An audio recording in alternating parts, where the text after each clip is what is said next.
Hey, ¿qué tal? Continuando con el curso de SQL, ¿cuáles son las ventajas y por qué aprenderlo?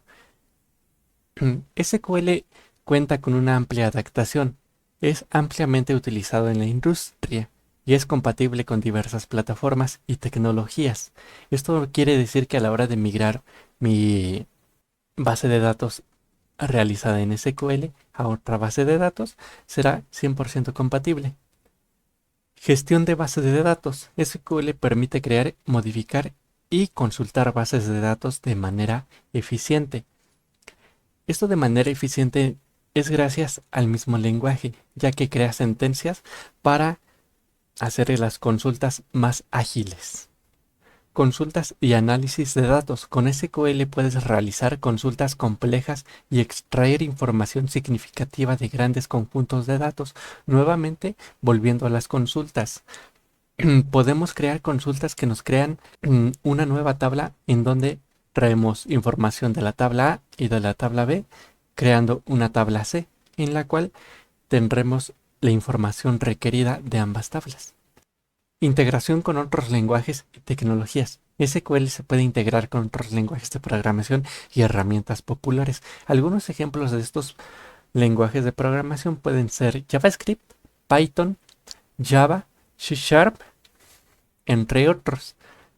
Al igual que las herramientas populares, puede ser utilizado con diferentes gestores de bases de datos compatibles. De igual manera, podemos tener una carrera y oportunidad laboral amplia, ya que el conocimiento de SQL es altamente valorado en el mercado laboral, abriendo puertas en roles relacionados con los datos. Además de aportar eficiencia y rendimiento, SQL está optimizado para manejar grandes cantidades de volúmenes de datos y proporcionar resultados rápidos.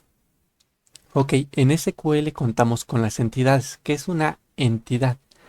Una entidad es un objeto o concepto del mundo real que se representa en una base de datos. En este caso podemos representar una persona en una base de datos como una entidad.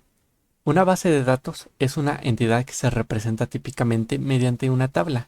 Cada fila de la tabla representa una instancia o registro de la entidad y cada columna de la tabla representa un atributo o característica de esta entidad. Un ejemplo de esto puede ser la persona, que sería la tabla, las filas, que serían las características, en este caso las instancias que lo describen.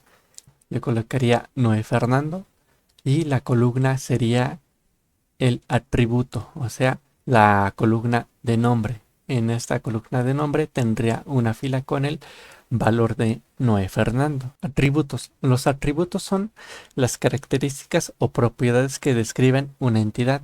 Representan la información específica que se almacena en una base de datos para cada instancia de la entidad. Cada atributo tiene un nombre único y un tipo de dato que define qué tipo de información puede almacenar como texto, números, fechas, etc. Esto es para tener un buen orden de nuestros datos. De igual manera, los atributos pueden ser simples o compuestos. Los atributos simples son aquellos que contienen una única pieza de información, mientras que los atributos compuestos pueden estar compuestos con múltiples componentes o subatributos.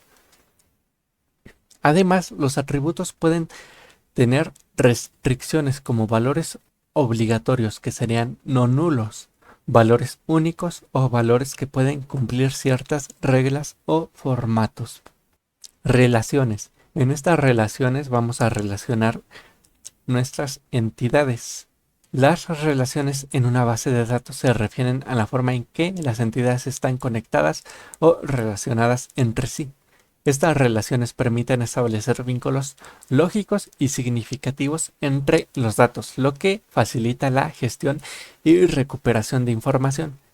Por el momento vamos a dejar la clase del curso hasta aquí. En la siguiente clase vamos a ver la diferencia de SQL y no SQL. Espero que les haya gustado el video. Hasta luego.